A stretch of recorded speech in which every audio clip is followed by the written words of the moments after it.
Meus irmãos e minhas irmãs, paz e bem, na escuta semicontínua do Apocalipse, nós, depois de termos visto todo o sofrimento destas comunidades perseguidas pelo imperador, nós hoje vamos ouvir o anúncio do fim do sofrimento, do fim da perseguição.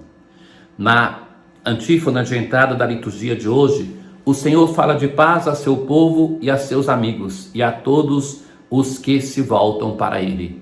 É esse anúncio de paz que nós vamos ouvir finalmente quando nós chegamos a mais do que metade do Apocalipse. Ora, em uma nova visão, ele vai dizer assim, João: vi no céu outro sinal, grande e admirável, 7 anjos, com as 7 últimas pragas.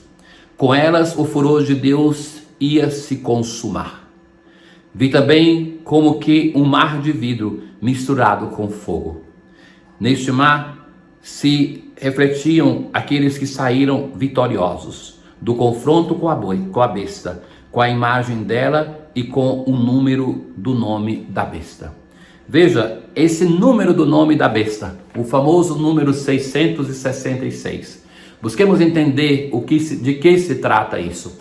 Tem aquelas coisas que a gente fica escutando a vida toda como cristãos, desde a infância, e que nós vamos sempre perpetuando a dúvida sem esclarecer.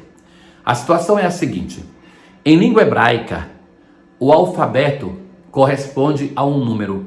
Para dizer assim, é como se eu quisesse dizer o número 1, eu vou dizer letra A, número 2, letra B. Então, quando você tem uma palavra, você somando os caracteres daquela palavra, você chega a um número. E esse número que eles falam, a besta, que era escrita com o seu número, era o imperador César Nero, que era o perseguidor dos cristãos. O autor do Apocalipse não podia dizer claramente, e muitas coisas ele vai falar através de código, que a comunidade vai entender. A comunidade conhecia o que ele estava dizendo. E que então esta é a besta do Apocalipse. Ao longo da história buscaram instrumentalizar isso, usar contra a igreja, contra o Papa, mas forjaram títulos do Papa que a igreja nunca usou para chamar o Papa, e que na verdade chegar a esse número em um nome é muito mais fácil do que se pensa, porque mesmo o fundador de igrejas que acusavam que seria o Papa esta besta do Apocalipse, o próprio nome dele chegava ao mesmo número 666. Então veja que o apóstolo não está anunciando algo mirabolante para o futuro, mas está falando do sofrimento da comunidade fundada por ele naquele momento. E a comunidade, então, o Apocalipse, mais uma vez, é um livro para consolar e para falar do sofrimento presente, anunciando uma libertação futura. Ora, aqueles entoavam o cântico de Moisés, o cântico pascal, aquele que Moisés vai cantar na noite da Páscoa. Grandes e admiráveis são as tuas obras, Senhor. Justos e verdadeiros os teus caminhos. Quem não temeria, Senhor, e quem não glorificaria o teu nome? Temer e glorificar, os sentimentos que o contato com a divindade produz. O temor diante de tão grande manifestação, mas também a glória, o louvor, o ficar fascinados. Todas as nações virão prostrar-se diante de ti.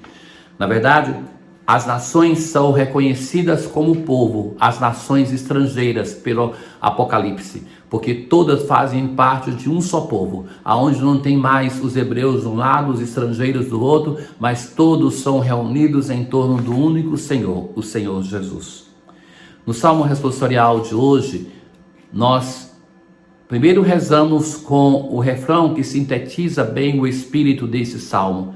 Como são grandes e admiráveis vossas obras, ó Senhor e nosso Deus onipotente. Por quê? Porque ele fez prodígios, alcançaram-lhe a vitória, recordou o seu amor sempre fiel pela casa de Israel. E por isso vai chamar não somente o povo de Israel, mas toda a obra da criação, todos os povos para louvá-lo. Aplauda o mar com todo ser que nele vive, o mundo inteiro e toda a gente. Na presença do Senhor, pois ele vem julgar a terra inteira, julgará o universo com justiça. Mas qual é a justiça de Deus? Deus, ele justifica a nós enquanto pecadores. Esta é a justiça de Deus. Quando nós pensamos Deus como juiz, e essa semana nos chama muito a essa imagem, a refletir, nós aplicamos a Deus a imagem de um juiz deste mundo, que quando é virtuoso, sem falar que tantos não são, mas quando é virtuoso, o que ele vai fazer? Ele vai premiar, vai libertar aquele que é inocente e vai castigar aquele que é culpado. Mas a justiça de Deus não é somente isso. Isso um juiz honesto, humano, o faria.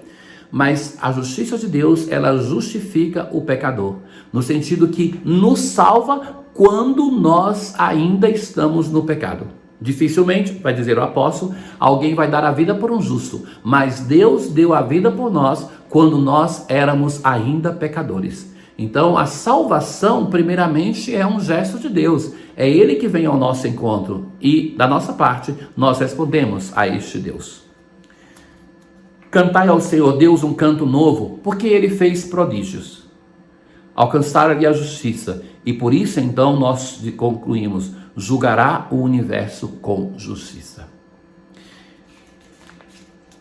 No Evangelho de hoje, nós continuamos com Jesus naquele discurso que ele começou no templo, depois que alguém está admirado.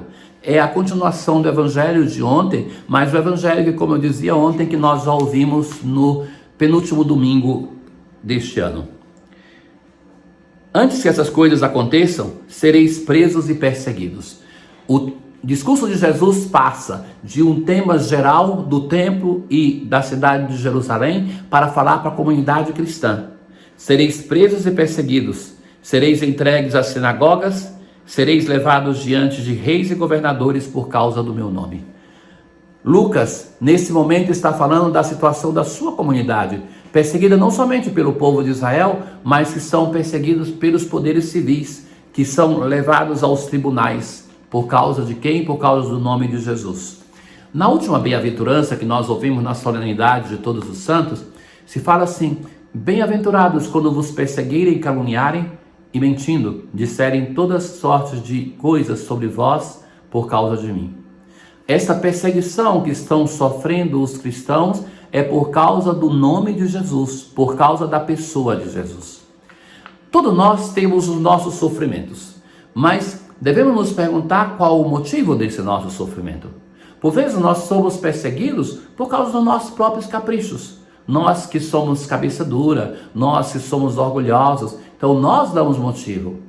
Então não tem motivo para se orgulhar quando isso acontece. Mas quando nós somos perseguidos por causa do nome de Jesus, isso sim deve ser motivo de orgulho. Aliás, não é possível ser de Jesus sem ser perseguido por causa das nossas opções. O aderir a nosso Senhor Jesus Cristo é aceitar toda sorte de perseguição.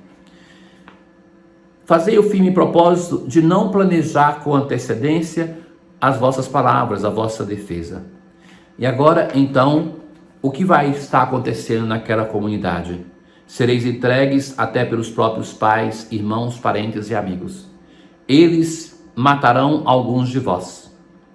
Todos os odiarão por causa do meu nome. De novo, todos me odiarão, vos odiarão por causa do meu nome. Até mesmo dentro das famílias. E que isso era uma realidade na comunidade cristã nascente, que as pessoas eram abandonadas porque se tornavam cristãos. Mas vós não perdereis um só fio de cabelo. Essa frase é cheia de ternura. Pensa, não, nenhum só fio de cabelo. Tantos que nós perdemos no dia, nem nos apercebemos. Mas mostra esse Deus cuidadoso, o Deus carinhoso. É permanecendo firmes que ireis ganhar a vida. Não se perde a vida seguindo o Senhor, mas se ganha uma vida nova. Na oração do dia de hoje, levantai, ó Deus, o ânimo dos vossos filhos e filhas, para que, aproveitando melhor as vossas graças, obtenham de vossa paternal bondade mais poderosos auxílios. Tenham todos um bom dia. O Senhor esteja convosco, Ele está no meio de nós.